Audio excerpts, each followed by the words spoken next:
మళ్ళీ ఒకటే మాట, చాలా ప్రిపేర్ అయ్యొచ్చును, అన్నీ మర్చిపోయాను. ముందుగా మీడియా మిత్రులకి, ఇక్కడికి వచ్చిన వారికి, మా టీంకి, టెక్నీషియన్స్కి, క్యాస్ట్ అండ్ క్రూకి అందరికీ చాలా థ్యాంక్స్. క్యాస్ట్ అండ్ క్రూకి కంగ్రాచులేషన్స్. నేను ఎవరికి థ్యాంక్స్ చెప్పుకోను, బట్ మాటలో థ్యాంక్స్ అని వచ్చేస్తుందిలే.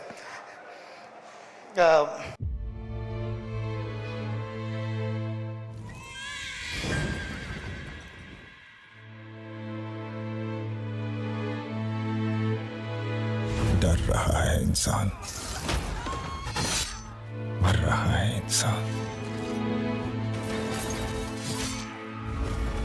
और मैं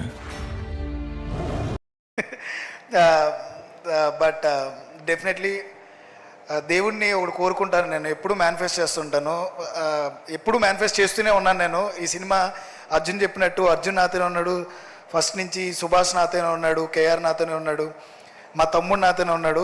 ఈ జర్నీ స్టార్ట్ అయినప్పుడు ఈ సినిమా ఎవరైనా మిస్ చేసుకుంటే అయ్యో కమిటీ కుర్రలు మిస్ చేసుకున్నారేంటి అని పక్కన కూడా కొంచెం మంది ఓవర్గా అనిపించేదేమో. బట్ డెఫినెట్లీ అది నమ్మాను, చాలా గట్టిగా నమ్మాను. నేను టార్గెట్ నేషనల్ అవార్డు అని గ్రూప్లో పేరు పెట్టాను. సినిమా నేరేట్ చేసినప్పుడు ఇది నేషనల్ అవార్డు కొడుతుందని చెప్పాను. ఏ ఆర్టిస్ట్ దగ్గరికి వెళ్ళినప్పుడు అలా సార్ ఇది నేషనల్ అవార్డు సినిమా సార్ అని చెప్పాను. అది నిజంగా కావాలని చెప్పాను, లేకపోతే నాకేం తెలీదు. బట్ కథను నమ్మాను అంతే. కథను నమ్మితే సరిపోదు, ఆ కథని మనం అనుకున్నది ప్రజెంట్ చేయడానికి మనకు ఒక తోడు కావాలి.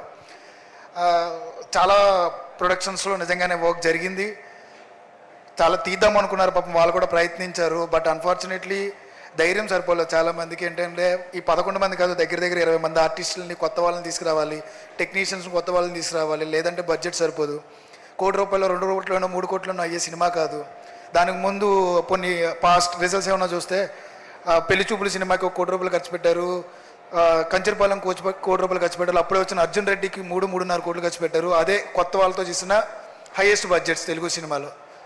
బట్ అంతకు మించి బడ్జెట్లు జరగవు. నేను ఇవ్వడమే ఏదో మ్యానిపులేట్ చేయడం కోసం. రమేష్ గారు లాంటి వాళ్ళకి 3.5 కోట్లు అని చెప్తాం, బట్ మిగతా వాళ్ళందరికీ దొరకలేదు. కానీ రమేష్ గారికి దొరికేసాను నేను. ఈ 3.5 కోట్లు అని చెప్తున్నాడు, కథ ఎంత చెప్తున్నాడు ఆయన. అప్పుడే అవ్వదులే అమ్మా, ఇంకొంచెం ఎక్కువ అవుతుందిలే, సర్లే నువ్వు బడ్జెట్ గురించి చదువు, నీకు సినిమా మీద మేకింగ్ మీద కాన్సన్ట్రేట్ చేయన్నారు. సరే ఒకసారి వెనక్కి వెళ్తే మిగతా ప్రొడక్షన్స్లో ఆడిషన్స్ చేశాను నేను, వేరే డిఫరెంట్ ప్రొడక్షన్స్లో. మట్టిలో మాణిక్యాలు అంటారు కదా, అలాంటి వాళ్ళని పట్టుకున్నాను 11 మంది. ఒక్కొక్కరికి డిఫరెంట్ బ్యాక్డ్రాప్. వాళ్ళకి మిగతా సినిమాల ఎక్స్పీరియన్స్ కానీ ఇవి కానీ లేవు. అప్పటికి నేను ప్రసాద్ బెహ్రా అనుకుంటా, సీనియర్ మోస్ట్ జూనియర్ అదే యూట్యూబర్. అప్పుడే ఫేమస్ అవుతున్నాడు నాకు తెలిసి ప్రసాద్. తన డిఫరెంట్ ఇది ఉంది. నాకు తనని కమెడియన్గా చూడదలుచుకోలేదు, ఏదో యాక్టర్ని చూశాను నేను. ఆ రోజు అతనితో మాట్లాడాను, మిగతా యాక్టర్స్ని అందరినీ ఆడిషన్ చేశాను. అందరిలోనూ ఎప్పుడు చెప్తాను, Athram one of the best audition ఇచ్చాడు నాకు. ఆత్రం క్యారెక్టర్ ఇక్కడ లేడు, బట్ ఇంటి దగ్గర ఉన్నాడు. వీళ్ళందరిలో చూస్తుంటే నేను ఒకటి ఫీల్ అయ్యా, అరే ఇంత కష్టపడుతున్నారు కదా వీళ్ళు అని. ముందుకు వెళ్ళిపోతున్నా, మళ్ళీ ఒకసారి వెనక్కి వస్తా. ఒక్కొక్కరిని ఆడిషన్ చేసుకుంటూ వెళ్తే తేజస్వి ఒక రోజున ఆడిషన్కి వచ్చింది, మాట్లాడింది. ఆ తర్వాత మళ్ళీ తన వేరే కమిట్మెంట్స్, వేరే సినిమా ఉండడం వల్ల అయ్యో ఈ అమ్మాయి మిస్ అవుతుంది, నేను ఈ అమ్మాయిని వదలదలుచుకోలేదు. సేమ్ టీనా శ్రావ్య కూడా వేరే క్యారెక్టర్కి సెలెక్ట్ అయింది. అరే నాకు ఈ అమ్మాయి సినిమా కావాలనిపిస్తుంది, ఆ అమ్మాయి కూడా వేరే సినిమాలోనో వేరే దాంట్లో వర్క్ చేస్తుంది, నాకు ప్రొడక్షన్స్ ఓకే అవ్వట్లా. ఎక్కడికి వెళ్ళినా ఈ కొత్త వాళ్ళ ఫేసులు చూపించి వీళ్ళు హీరోయిన్ అండి, వీళ్ళు హీరో అండి అంటే, యూట్యూబ్లో చేసిన వాళ్ళు వీళ్ళు హీరోయిన్లు అండి, వీళ్ళకి అసలు ముఖమే తెలియదు, ఈడి హీరో అంటే. నిజంగా నన్ను అడిగారు, నాకు ఆపర్చునిటీ కూడా ఇవ్వాల. ఒక్క చోట అన్నీ తిరిగేసా, ఒక చోటుకి వచ్చా, వాళ్ళందరినీ తీసుకొచ్చి ఇది నా టీము, వీళ్ళతో సినిమా చేయాలనుకుంటున్నా. అవునా, ఓకే. నాకు అర్థం కాల, నిజంగా ఓకే అన్నారా లేకపోతే నాకు ఓకే అని చెప్పి తర్వాత నన్ను నా మీద ఎక్కి మొత్తం అంతా మార్చేస్తారా? లేదు, దే సెడ్ ఓకే. మ్యూజిక్ నేను ఆల్రెడీ పాటలు చేయించుకున్నానండి, ఈ పాటలో మీకు నచ్చినాయా? బాగున్నాయి, ఓకే. రాజుగారు అని చెప్పి మేడం యాక్చువల్లీ పరిచయం చేశారు. సార్ని అప్పుడెప్పుడో తిరిగి ఆయన దగ్గరికి వచ్చాం. ఓకే. అన్వర్ అలీ నేను ఎప్పటి నుంచో ట్రావెల్ అవుతున్నాను, ఓకే. ప్రొడక్షన్ డిజైనర్ ప్రణయ్ నేను ఒకసారి కలిసి, ఓకే సార్ ఈ అమ్మాయి కొత్త ఆర్టిస్టు విష్క అని నేను ఆడిషన్ చేశాను, అమ్మాయి చాలా బాగుంది, ఒకసారి మీరు పైకి వచ్చి చూస్తారా? ఈ అమ్మాయి కామ్గా నీరసంగా నీట్గా వచ్చిందన్నమాట పద్ధతిగా నా దగ్గరికి. మీ ఇద్దరం కూర్చున్నాం, రమేష్ గారు నేను రూమ్లో. ఈ అమ్మాయి చాలా బాగా చేసింది సార్, ఏంటి ఇంత కామ్గా ఉంది అనుకున్నా. వచ్చిగానే చీర పైకి పెట్టింది, పైకి ఇప్పటికే గుర్తుంది నాకు. గుర్తుందా చీర వైపోయాడు. అమ్మ ఏంటి ఇంత బాగా చేసింది సార్, ఈ అమ్మాయి మన పద్దుకు సరిపోద్ది, ప్రసాదం కొట్టాలంటే ఇలాంటి అమ్మాయి కావాలి సార్ మనకి.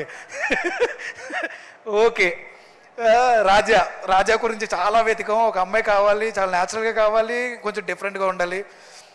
ఏదో ఒక ప్రొఫైల్ వస్తే ఆ ప్రొఫైల్లో ఫ్రెండ్గా పక్కన ఒక అమ్మాయి చేసుకుని నుంచుంటే ఆ అమ్మాయిని పట్టుకున్నాను. ఆ అమ్మాయిని పట్టుకుని ఆ అమ్మాయిని ఆడిషన్ చేయడానికి బెంగళూరు నుంచి తెప్పించి, ఒకే ఒక అమ్మాయిని, తెలుగు కాకుండా అమ్మాయిని ఒక అమ్మాయిని తెప్పించాం. బట్ ఆ అమ్మాయి తెలుగు నేర్చుకుంది, తెలుగు బాగా చేసింది, తెలుగు నేర్చుకుని బాగా ప్రజెంట్ చేసింది. అమ్మాయికి చాలా మంచి పేరు వచ్చింది. ఇవన్నీ ఒకటి. ఓకే, బెస్ట్ ఫిల్మ్ వస్తుందని నేను ఎక్స్పెక్ట్ చేయలేదు, అది ఓవర్, కొంచెం నిజంగా ఎక్స్పెక్ట్ చేశా. ఇంకొకటి అనుకున్నా, but best film. Okay, makeup నాకు చాలా కావాల్సి వచ్చింది. మేకప్ రావడం ఏంటి, మేకప్ దాని వెనకాల ఉన్న ఒక నా మేనిఫెస్టేషన్ చెప్తా. ఈ 11 మందిని చూస్తుంటే కళ్ళంటే నీళ్ళు వస్తాయి నాకు. 3 సార్లు 13 కేజీలు, 10 కేజీలు, 9 కేజీలు, 8 కేజీలు, 7 కేజీలు చొప్పున ఒక్కొక్కడు తక్కుంటూ వచ్చాడు. ఈవెన్ అమ్మాయిలు కూడా నా దగ్గర లిస్ట్ ఉంది. ఒకరు 4 కేజీల దగ్గర. అమ్మాయిలు తగ్గడం అంటే పెద్ద విషయం యాక్చువల్లీ. పొద్దున్న అక్షయ్ మిడ్ నైట్ నాకు పంపాడు, ఎవరెవరు ఎంత దగ్గర అని చెప్తే. వీళ్ళందరూ ఇంతమంది చేస్తున్నారే, బెస్ట్ యాక్టర్ వస్తే ఒకటికే వస్తుంది, బెస్ట్ సపోర్టింగ్ యాక్టర్ అయినా ఒకటికే వస్తుంది, బెస్ట్ విలనో, బెస్ట్ కమెడియనో, లేకపోతే బెస్ట్ హీరోయిన్ వస్తే ఒకరికి వస్తుంది. ఎలాగరా వీళ్ళని గుర్తుపట్టాలి, ఎలాగరా వీళ్ళ కష్టం బయటికి తెలియలేదు ప్రపంచానికి, ఏ విధంగా వస్తుంది? సర్లే రాదులే, వీళ్ళకి పాపం గుర్తింపే రావట్లేదు ఎక్కడనే. సర్లే ఏమొచ్చినా కానీ బెస్ట్ డెబ్యూ డైరెక్టర్ ఫస్ట్ విసుకొచ్చింది నాకు. బెస్ట్ డెబ్యూ డైరెక్టర్ ఏమనుకోవద్దు, నాకు వీళ్ళకి రావట్లా. మేడం కూడా అనుకున్నాం. మేడం ఒకరోజు నేను because of Niharika, because of Yaduvanshi director, maybe మిగతా వాళ్ళు అందరూ కొంచెం ఏమైనా వెనపడిపోయారేమో ఈ టైప్లో అనుకున్నాను నేను. ఎందుకంటే ఈ బెస్ట్ ఫిలింకి డిజర్వ్ దేనికి అంటే, బెస్ట్ ఫిల్మ్ అంటే best music, best DOP, best editor, best costume designer, best sound designer, best art director, best fight master, best choreographer and artist, technicians from production, everyone. Best film అంటే వీళ్ళందరూ కలిస్తేనే. That's why ఈ సినిమా అందరికీ best film అనమాట. అందరికీ national award వచ్చింది. మీరు అందరూ గర్వంగా చెప్పుకోవచ్చు. This is not only for pink elephant pictures, SRD or Yaduvamsi. This film is for everyone. ఈ కార్డు, ఈ క్రెడిట్ మీ అందరిది. మీరు నేషనల్ అవార్డు విన్నర్స్. అండ్ ఒకసారి మళ్ళీ ఇంకొంచెం ముందుకు వస్తా, ఒకసారి ఒక 2 minutesలో వెనక్కి వెళ్ళి వచ్చేస్తా. సరే, ట్రాన్స్ఫర్మేషన్ స్టార్ట్ చేసిన తర్వాత మేకప్ గురించి వస్తా. రవి యూఆర్ రిప్రజెంటింగ్ నియర్లీ ఎంతమంది టాలెంట్ని మీరు రిప్రజెంట్ చేస్తున్నారంటే, 20 ఏళ్ళ మీ కష్టంలో ఈ కమిటీ కుర్రోళ్ళు మీకు ఇచ్చింది, మీరు మాకు ఇచ్చింది డెఫినెట్లీ లైఫ్ లాంగ్ నాకు గుర్తుంటుంది. నేను అంత ఎమోషనల్ అయ్యాను. నేను నాకు వచ్చినందుకు, నా ఫిల్మ్కి వచ్చినందుకు కాదు, మేకప్కి వచ్చినందుకు. ఎందుకు అంటే మేకప్ అంటే మేక్ ఓవర్. ఈ 11 మందిని మేక్ ఓవర్ చేసిన తర్వాత నేను, రవి, వాళ్ళ టీం చాలా రోజులు కూర్చున్నాం. 18 రోజులకి తగ్గితే సరిపోతుందా? లుక్స్, హెయిర్, వాళ్ళ మేకప్ ఏ రకంగా కనపడాలి, 28 ఏళ్ళకి ముందు ఎలా కనపడాలి, 18 ఏళ్ళప్పుడు ఎలా కనపడాలి, 30 ఏళ్ళప్పుడు ఎలా కనపడాలి, నాకు రవికి తెలుసు. చాలా రోజులు మనోడు కొన్ని విషయాలు తీసుకొచ్చాడు. దానికి రవి ఎంత కష్టపడ్డాడో, రవితో పాటు వాళ్ళ టీం కష్టపడ్డారు. వీళ్ళందరితో పాటు equal credit goes to Akshay 11 మందిని నువ్వు చాలా బాగా ట్రాన్స్ఫార్మ్ చేసావు. ఆ కంప్లీట్ క్రెడిట్ నీకే. ఎందుకంటే ఈ 18 ఏళ్ళకి 30 ఏళ్ళకి చాలా మంది గుర్తుపట్టలేదు, ఓహో వీళ్ళైనా చేసింది అబ్బాయి అని అడిగారంటే దానికి కంప్లీట్ క్రెడిట్ గోస్ టు నీకే. So congratulations boys, you all national award winners. మీరంతా గర్వంగా చెప్పుకోవచ్చు, జీవితాంతం చెప్పుకోవచ్చు. మనం చేసిన ఫస్ట్ ఫిల్మ్కి, మన మేనిఫెస్టోకి టార్గెట్ నేషనల్ అవార్డు పెట్టాను 2021లో. ఇప్పుడు మార్చండి 2030 అని. టార్గెట్ 2030. 2030కి I just want to see you in next level stage. మీరు అందరూ చేస్తారు. అండ్ అందరికీ చెప్తున్నా, వీళ్ళు సూపర్ టాలెంట్. ఈ టాలెంట్ ఎలా ఉంటుందంటే, బయటకు వచ్చే ప్రతి ప్రాజెక్ట్తో వీళ్ళు ఏంటని చూపిస్తారు. నాట్ ఓన్లీ కమిటీ కుర్రోలతో వీళ్ళు స్టార్ట్ అవ్వలేదు, ఎండ్ అవ్వలేదు. వీళ్ళు ఎప్పటి నుంచో పోరాడుతున్నారు. కమిటీ కుర్రోలు ఒక ముందుకు వచ్చింది. నెక్స్ట్ వచ్చే ప్రాజెక్టులన్నీ కూడా అలాగే వస్తాయి. ఆల్రెడీ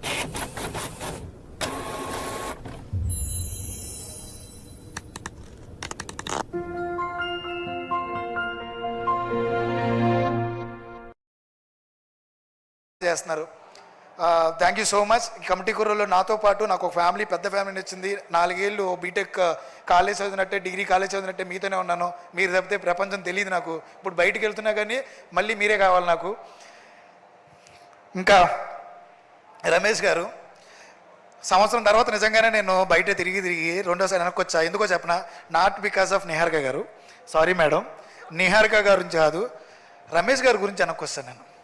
ఎందుకంటే అదృష్టం ఉండాలి రమేష్ గారు లాంటి ఎగ్జిక్యూటివ్ ప్రొడ్యూసర్ దొరకాలంటే. ఏ డైరెక్టర్కైనా, ఎవరికైనా, ఏ ప్రొడక్షన్కి అయినా నేను ఒకటి నమ్ముతా, మనకు అన్నీ తెలుసు అనుకుంటాం కదా, మనకేం తెలీదు. తెలిసినోడు ఉంటే మాత్రం మనలాంటి టాలెంట్, అంటే నాకు లాంటి ఒక చిన్న ఇగ్గిదిచ్చిన అనుభవం, లేకపోతే ఏదో అంటారు దాన్ని, అలాంటి ఉన్న వాళ్ళకి ఒక చిన్న పుష్, చిన్న గైడెన్స్ ఉంటే ఏదైనా చేయగలం. ఓన్లీ బికాస్ ఆఫ్ రమేష్ గారు ఈరోజు కమిటీ కూరలు ఇక్కడ వరకు వచ్చింది. లేదు ఇంకొక ప్రొడక్షన్ చేతిలో పడి ఉంటే ఈ సినిమా మేకింగ్ ఇలా ఉండేది కాదు. నేను ఇక్కడ ఇది కావాలంటే ఇక్కడ ఇది కాదు వంశీ, ఇంకో రూపాయి పెట్టాలి సార్, ఇక్కడ ఇది అవసరం లేదమ్మా, ఇంకా తగ్గించాలి, ఎక్కడ తగ్గించాలి, ఎక్కడ పెంచాలో చూసి ఆ సినిమాని అంతలా మేకింగ్ చేసినాడు ఓన్లీ బికాస్ ఆఫ్ రమేష్ గారు.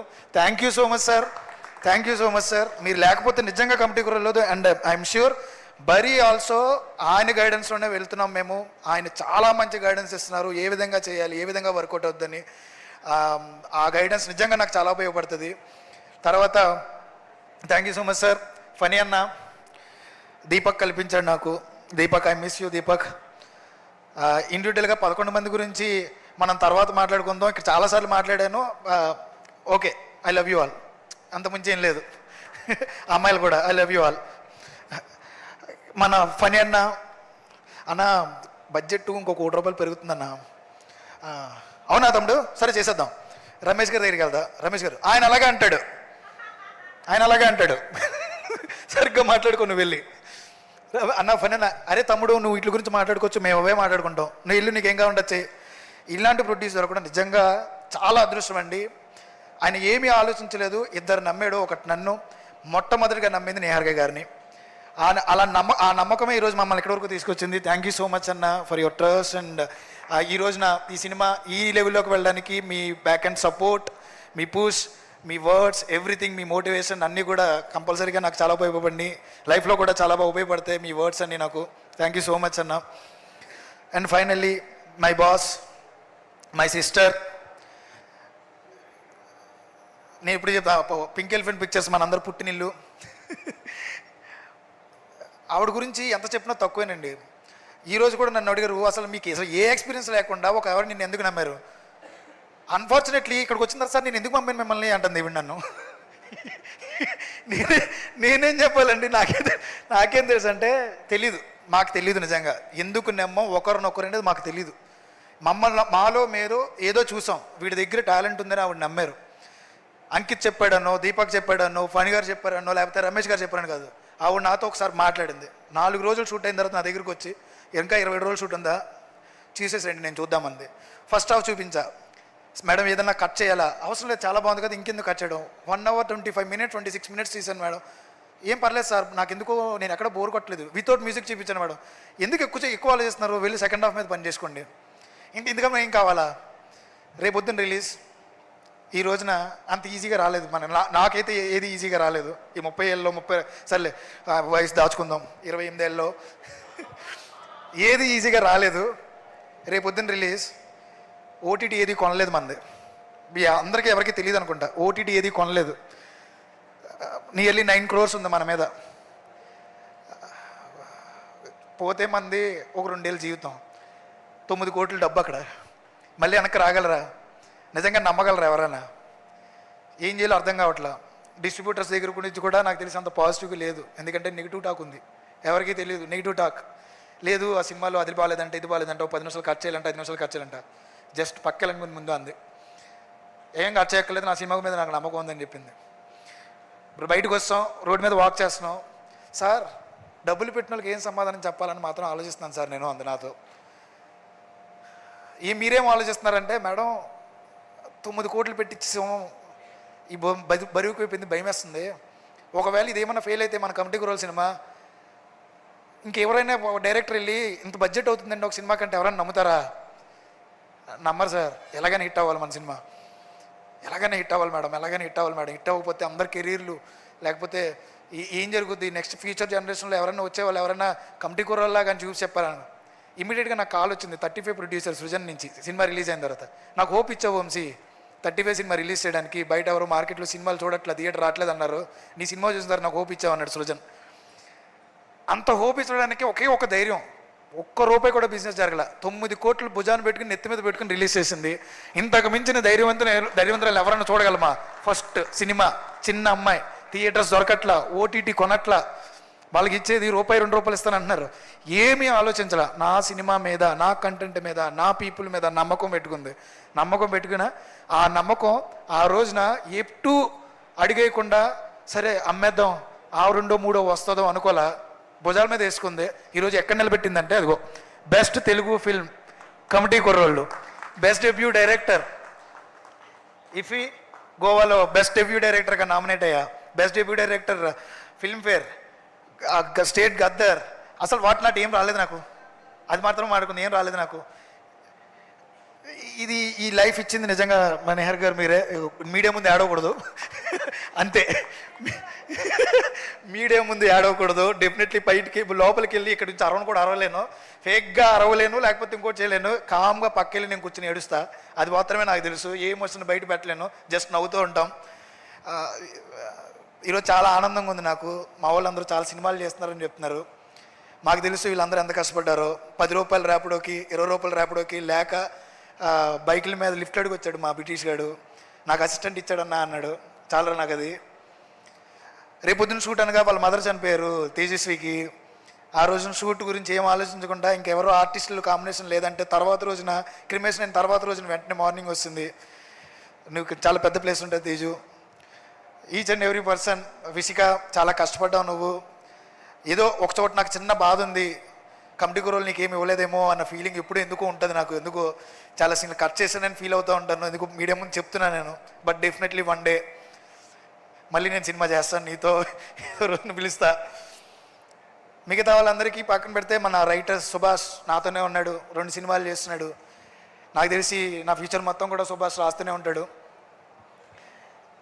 యూ ఆల్ డిజర్వ్ ఎవ్రీథింగ్ రా. కంగ్రాచులేషన్స్ అందరికీ, కంగ్రాచులేషన్స్ అంతే. Thank you so much. Thank you so much Yaduvanshi గారు. అండ్ ఈ బ్యూటిఫుల్ జర్నీ బరీతో ఇంకా ముందుకు వెళ్ళాలి, ఇంకా బోల్డ్ అని మెమరీస్ని పోగేసుకోవాలి అని కోరుకుంటున్నాం. మీ కాంబినేషన్లో ఇంకేదో గుర్తొచ్చింది. నైట్ ఒక ఆయన, ఒక పెద్ద సెలబ్రిటీ అయిపోయారు మా నాన్నగారు.